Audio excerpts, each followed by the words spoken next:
Hello everyone and welcome to Jubilee Road for the first model of 2019. Yeah, 3 months have gone of this year already, and this is my first new model locomotive review. Now, yeah, I have cut down slightly on locos, especially on the steam side. I'm not buying so many. But when I saw this, I thought this really has to come to Jubilee Road. And I have had a little look at it. And this is a fantastic bit of kit, guys. So, in today's video then, we'll be looking at this all-new double O gauge Hornby North British J36 number 673 Maude. Now this is the actual preserved one, so that's always nice to get a model of a loco that is still around. So we're going to open the box and see what we get inside, the detailing pack and manuals and all that kind of stuff. Have a look at the model in detail and then give it a run around the layout, and obviously have a listen to the sounds because this is a TTS model. So let me just show you the end of the box then. And there we go, we got the product code. There is R3600TTS. And you can see there NBR, North British Railway, J36 class, and it is 673 Maude, and there we go. It's got the sound there. Got the minimum radius there, and obviously it is digital fitted because obviously it's got the sound. So then, let's get into this box. Proper been looking forward to this, guys. I'd never pre-ordered this because I wasn't sure if I was actually going to buy it, but I decided to, and so far that was the right decision. So as usual then, we got the lovely loco packaged quite well here in the ice cube. So all we do is just slide that out, and we'll put that there for now because we do have a little bit of paperwork to have a look at. We've got this one and this one, so we can get rid of the outer box. This one is just care about your loco, running, oiling points. As you can see there, exploded diagrams, how to fit some the detail parts that you get, oiling points, fitting brake rigging, and general running and maintenance and all that kind of stuff on this sheet. So keep this, guys, when you do get your models. It's always handy to go back to them if ever there's a problem. Now this little booklet here, as you can see, is actually basically the sound manual and the decoder manual for the locomotive. So in here it gives you a lot of information. You've got all the CVs and you've got all the different sound functions, which this one has 22, which is, well, a lovely array of sounds there, and loads of information, CVs and all that kind of stuff in there. So make sure, guys, you keep this, because you'll never know what sounds the loco is going to play next if you lose that. So I think we should get to the model itself now, shouldn't we? Get a bit more light on the situation. Here we go. So let's open her up. We get rid of that piece, and then here we go. This is the little parts bag that we get in the model. It's quite a lot in there. We've got brake rigging. We've even got a snowplow which you can fit to the front. Now that's quite cool. You got steam pipes and couplings. We got the front coupling there, which is not pre-fitted on the model at the moment, but yeah, really nice detailing pack. So just lift this up and the model comes out really nicely, and straight away this model really does weigh quite a lot, guys. I've really noticed that when I first picked the model up. So let's have a look at it in more detail. So let's have a look at the detail, as I just said. So we're at the front of the model now, and straight away the buffer beam is looking really nice. Nice lining, and the number is printed really well there. We do have the location holes there to put the extra detailing, and we do have the sort of more realistic hook there in the middle. We do have, believe it or not, guys, sprung buffers on this model, which quite wasn't expecting that, but that's really nice touch. So if we move a little bit further up then, we got separately fitted lamp irons, and then we've got the separately fitted smoke box dart, and the lovely star there in the middle of the smoke box. Now that's really nice, really makes the front of this loco a bit more interesting. We've also got another separately fitted lamp iron there further up on the smoke box, and plenty of rivets, and quite a nice handrail around the top of the model as well. Let's have a look at the side of the model, and to me guys, Hornby have brought out 3 of these models, and this is definitely the best looking one, that's for sure.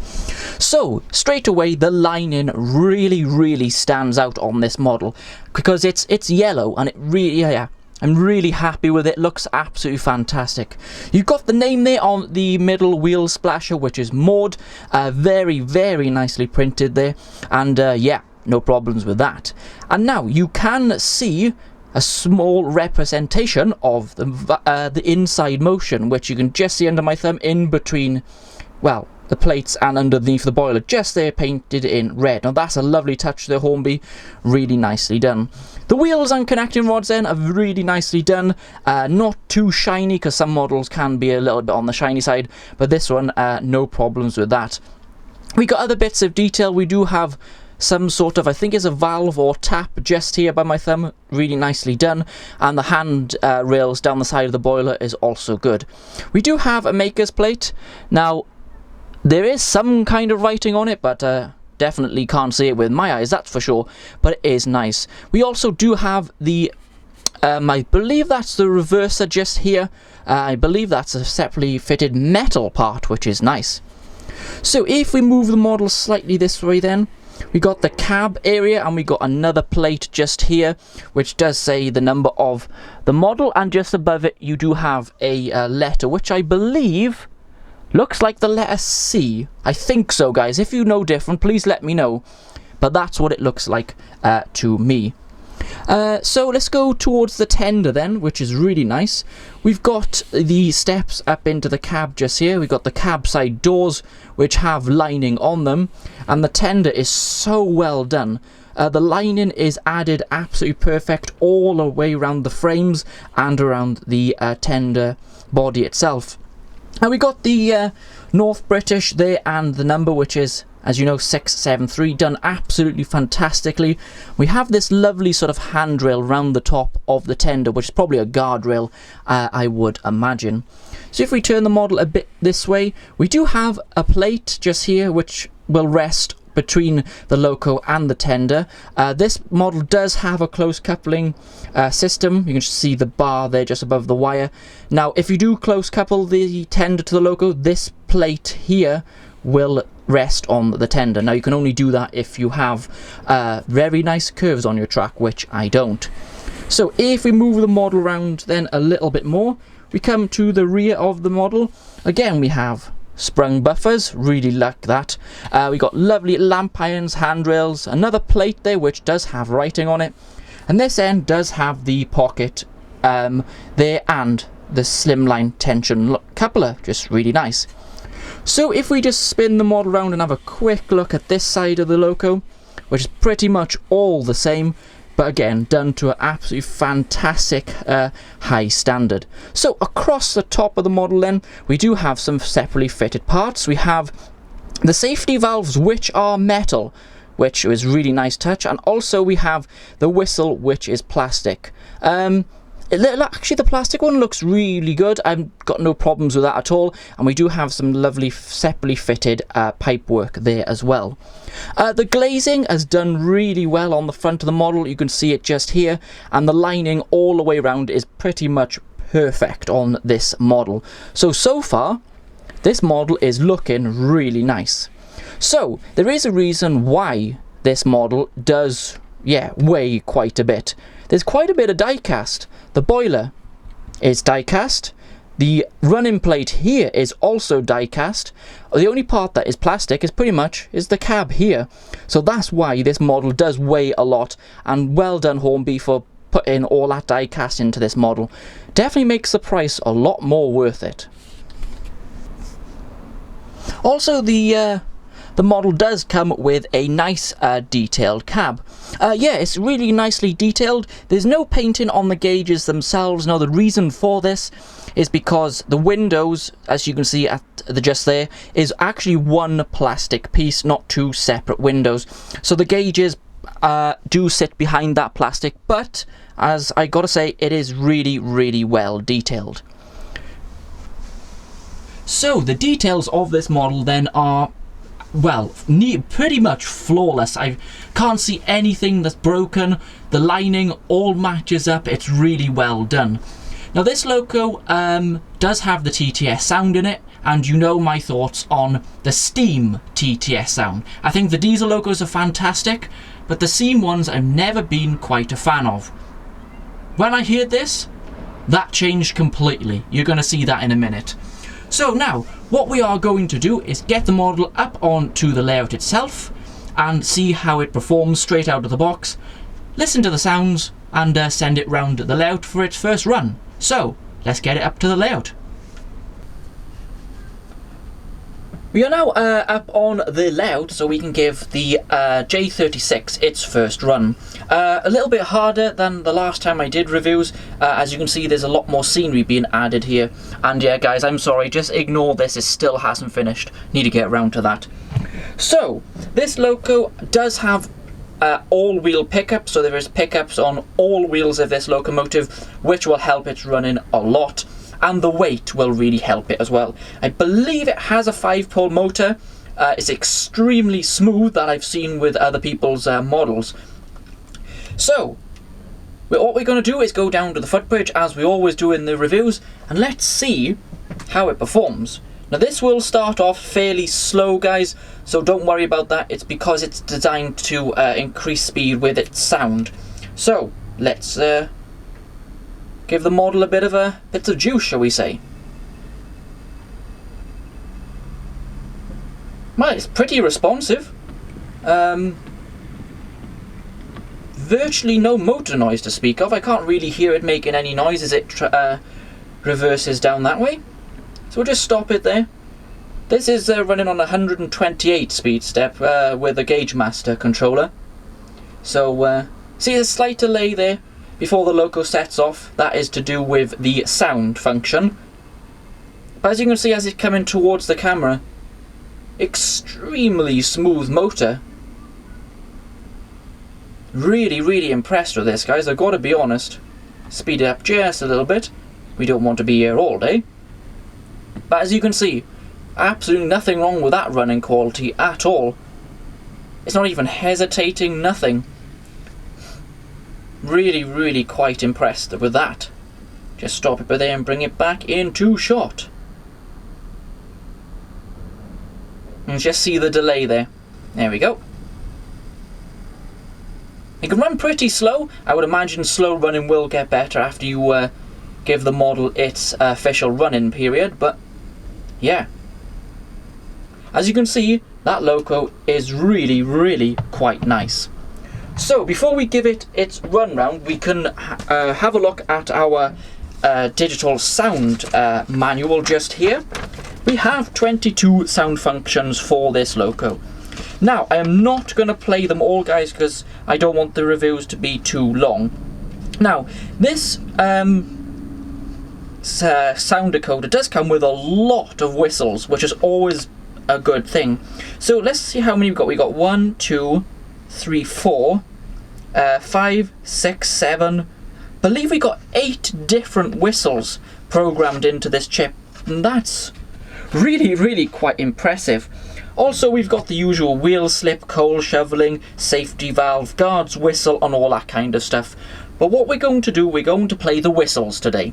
So F1 then actually turns the sound on in the locomotive. So let's do that. And as you can see, it's quite good quality and very decent volume levels as well. But I might upgrade the speaker in the future. So let's play a couple of these whistles, and this is the first one, which is on function 2. Lovely whistle. So then we've got another one which is on function 3. Bit unusual there. And then we've got function 4, which is a sort of a short burst whistle. It's a nice little short one there. And also we've got F5, which is whistle again. Let's try that one. Nice long whistle there. So now if we go further down the sheet, we go to which is F19, which is another whistle that this logo has. Yeah, that's the guard's whistle there, guys. I pressed the wrong button, but you could hear the guard's whistle. It's still not the best sound on this decoder. So, we got another one, which is Whistle Fancy. Now, I love these ones. They're normally quite good fun. So, let's press that one. Little fancy whistle. And this is my favourite, which is on function 20. Just have a listen to this. This is another fancy whistle, guys.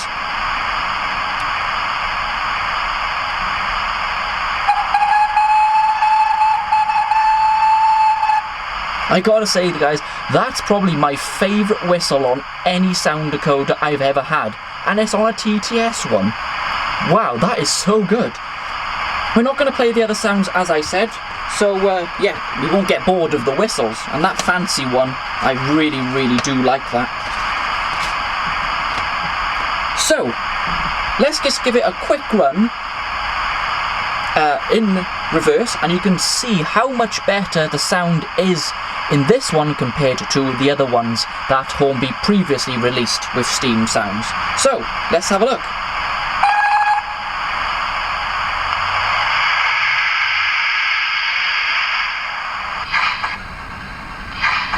I like that, guys. That's really quite nice.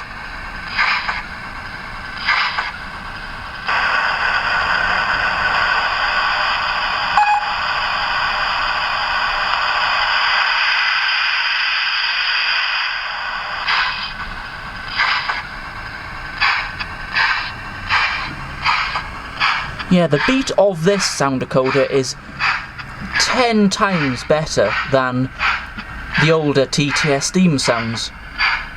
Really nicely done, Hornby, and for the price, it's impressive. Just stop the loco there and bring it back into the camera.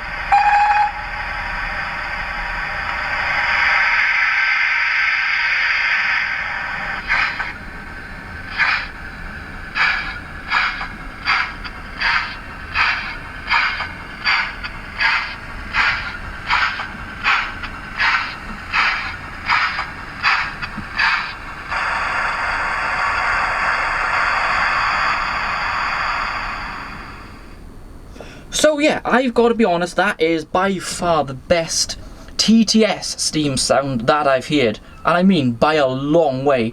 They've really improved the sound, and I think, yes, it probably would benefit with a new speaker, but that's really not hard to do that. So then, guys, in the last part of the video, we're going to send it around the layout and see how it works over point work and the curves, and get a better listen to that sound. So guys, let's send Maude around for her first run around Jubilee Road. So, take it away.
Well, there we go, guys. There was the few clips there of it running around the layout. Absolutely no problems, no hesitation around the curves, and over some of the point work here at the layout. So we're at the end of the video now, just a sort of a conclusion of the model. Well, the price then. I paid £146 for this loco, and that does seem quite a lot of money with the loco, but after looking at it, listening to the sound and the details and the quality of this model, I think that's a pretty good price, to be honest. I know from other manufacturers, if this loco was there, I reckon it would be a lot closer to £200, if I'm honest. So yeah, it is really, really good value, and I'm really impressed. Hornby, you've absolutely nailed it with this loco. So if anyone is thinking of buying one, I would. You shouldn't have any problems with it. It's a really, really quality model from Hornby, so definitely a 10 out of 10 from me. So guys, thank you very much for watching. Please let me know what you think of the model, and let me know if you're thinking of buying one. As I said, I recommend you should.